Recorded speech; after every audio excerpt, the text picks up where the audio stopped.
Conne River is a reserve one day's travel from St. John's. It is entirely inhabited and administered by the Migma.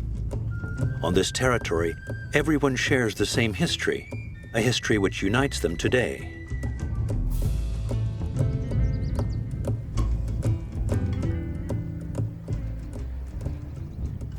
In 1749, a governor in Nova Scotia issued a proclamation that said every living Mi'kmaq person in Atlantic Canada was to be shot on sight, men, women, and children.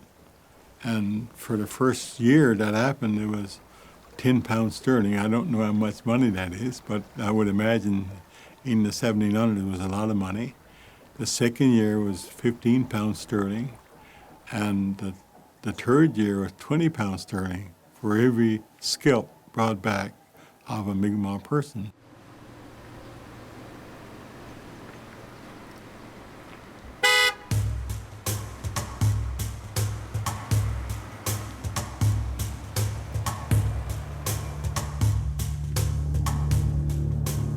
I started falling in love with the country when I was in my teens, growing up, and then eventually I ventured out on my own. I don't mind getting up in the middle of the night and leaving my house and going to my trap line. And I spend 20 some odd days, probably 30 days on my trap line by myself.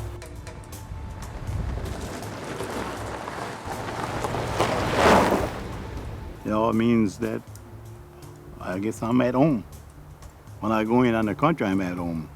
When I'm in the woods, I'm at home. So it means I'm at home when I'm in the woods. I'm proud to walk on my land.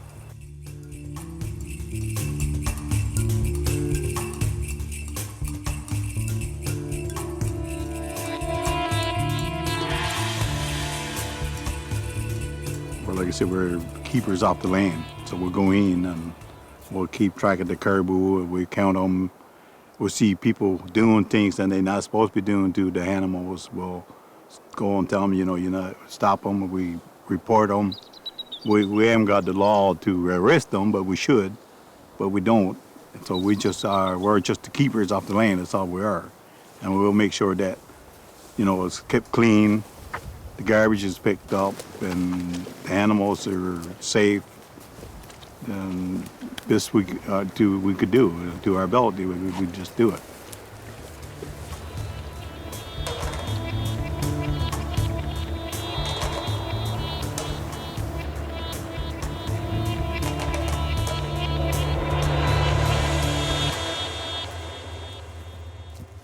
The British government set up a reserve here in 1870. So we actually lived on a reserve that was set up by the British colony. So there was no problem identifying us. We had no choice. Not that we wanted one, but on the outside world, outside other parts of Newfoundland, became a thing of fear.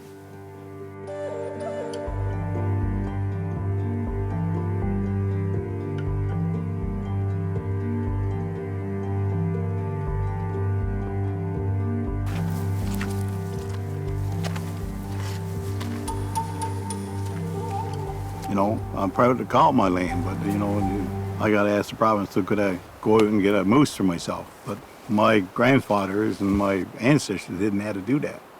If I get caught harvesting a moose for myself, they would charge me for poaching. As a Mi'kmaq person, I don't consider it poaching. I'm getting food for myself, food for my family. Although we could run the store anytime we want to get food, but the part of our culture that we live off of wild meat most of my life. And that's brilliant to me. That's brilliant to all the people that live on the reserve. I guess you look at it the other way, I'm talking about all this is my land and everything around there, and now I'm talking about going out and killing an animal. I kill it because I need it. And it's as Mi'kmaq people, I'll treat that animal with respect when I put them on the ground. I'm not sitting on and taking pictures. I'm not strapping the head to my bonnet, my truck. I'm not jumping for joy because I got a moose. and I don't shoot that animal just for the sport of it. I kill it because it's there for me to harvest as to get food as a Migma person.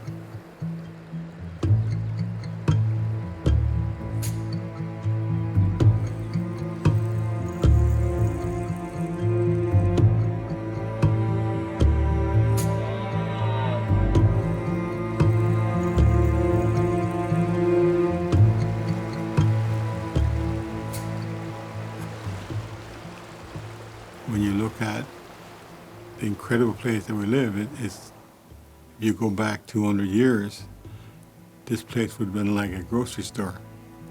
It had many species of fish in the rivers. It was only a day's walk to go to the land to hunt caribou or beaver or other animals. So when our people landed in this place, it's like we're home. The grocery store is right here. We have no fresh salmon in our rivers. Now, people are blaming fish farmers. They're blaming the oil companies. They're bringing invasive species to this land that we never had before. All those things are part of what we deal with every day.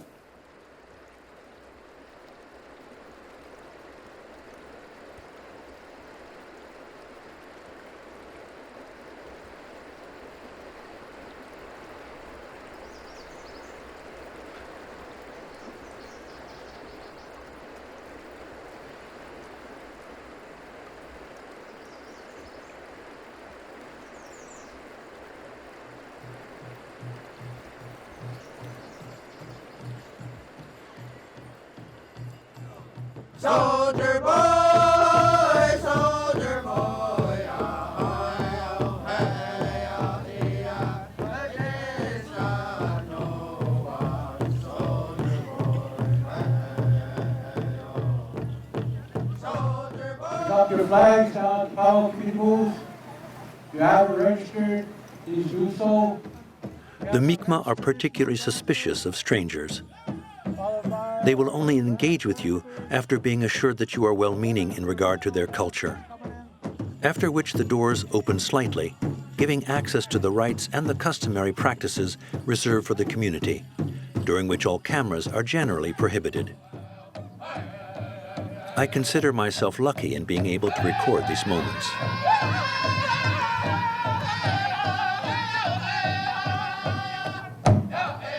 The powwow is an annual gathering where the local people are invited to come together to pay homage to their ancestors. It's also the time chosen to revive the forgotten rites and practices. We had to go more or less underground, and we had to hide what we were doing.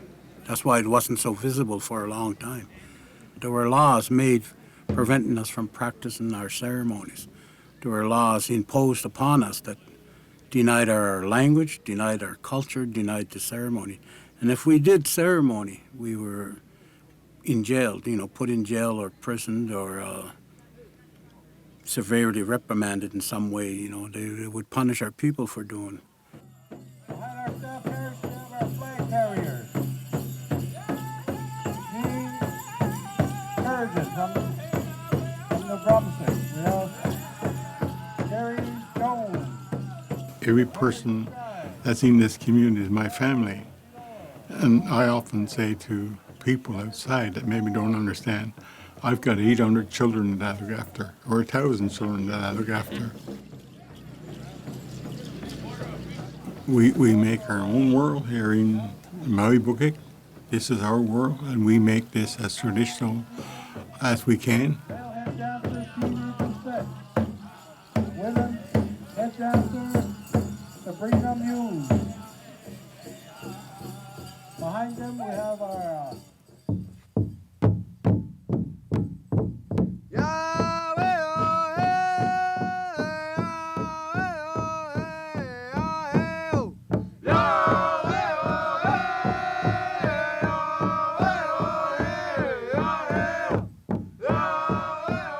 both Migma and Canadian, half and half. makes us feel good that we're Canadian, we're First Nations, Migma, and just makes us feel good. And we could tell like all our like outside friends, and he tells me you should embrace your culture, and I'm like, thank you, and it really, you know, helps me, you know, be proud of who I am.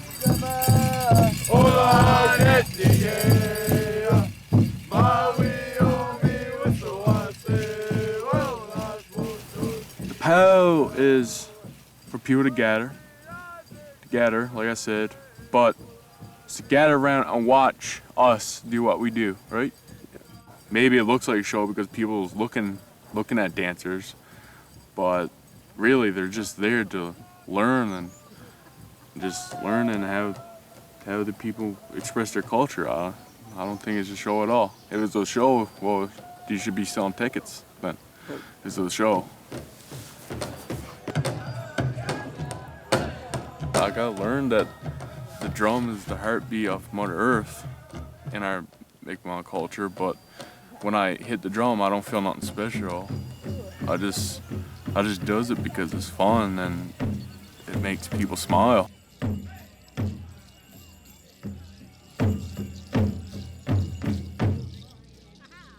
Our people need to understand this. They don't truly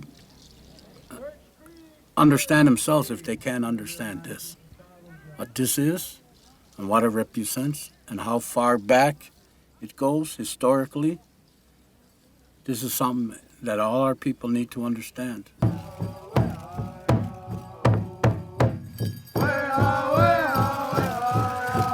The thing is different is the technology that I say everyone don't want to participate in our culture anymore. They just want to go out, play video games, just stay in home all the time and stuff like that. And back then they didn't have that, so all they did was out fishing, trapping with their parents, grandparents, getting stories and all that. And my grandfather told me a couple stories, and he took me on trapping adventures and all that. But when I grew up, I got more interested in technology and all that, and going out with friends. But I didn't like keep going trapping adventures with my grandfather and all that.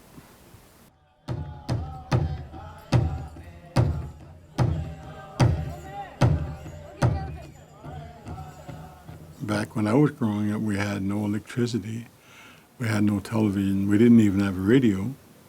So the only entertainment we had was storytelling and being on the land with your grandparents or your parents, and they were teaching you things in a Mi'kmaq way that you had no idea that you were being taught until much later in life when you realize that I recognized those things because my grandfather told me it was good for me.